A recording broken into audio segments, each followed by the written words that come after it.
Hi guys, from my workshop.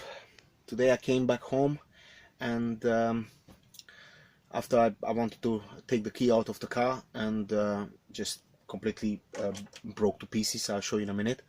And I obviously dismantled it, and then a button was broken off. I changed the button, and then I went to the car, back to the car to see what's going on, and it didn't work. So I dismantled it again, and now we have the problems. I try to show you, it's very small. I try to zoom in, and unfortunately I need a circuit diagram for that PCB to be able to know which kind of components are missing. But I show what's happening here.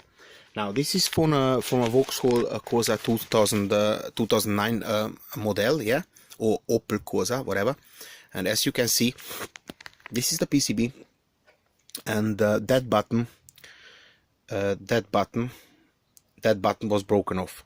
So I soldered it back, but as you can clearly see, another component is broken off here. That was broken off. This is possibly a resistor, and this is broken off as well, which could be a capacitor. Now I found in the car, after a couple of hours of search, I found one of the components. So my problem is this is a capacitor, so possibly it's gonna go to the quartz. So this is the stuff which gives the oscillator, which gives the signal to the microprocessor. So this will be to 99% a capacitor.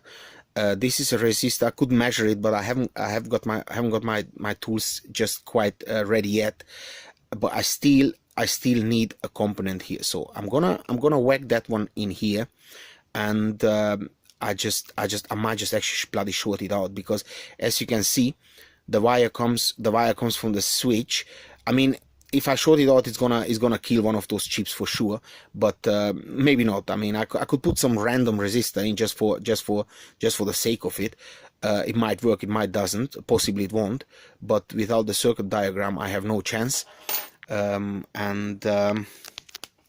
Unfortunately, this is a project which I possibly will fail, but I let you in. If that key, I'll show you again, if that key starts being a bit, so that's my solder, if that key starts to be a bit wobbly, then immediately put some tape over it, or put some cable tie, because it got wobbly. I didn't give a damn, and then one day just completely popped, and those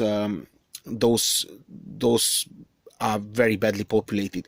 Normally on things like that, you should put some sort of glue around the component, so they cannot get off, because it shakes a lot. You throw the keys all over the place, and of course after 10 years the stuff is just falls off.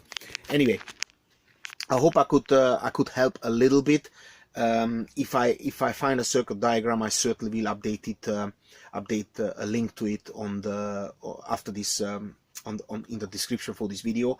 I appreciate this is not a solved problem, but my hands are tied. Without knowing the values, it's impossible to fix it. And I mean, I know electronics, but I studied electronics in 1991, so things has changed ever since a little bit. All the best, be safe, share, like and comment. Bye.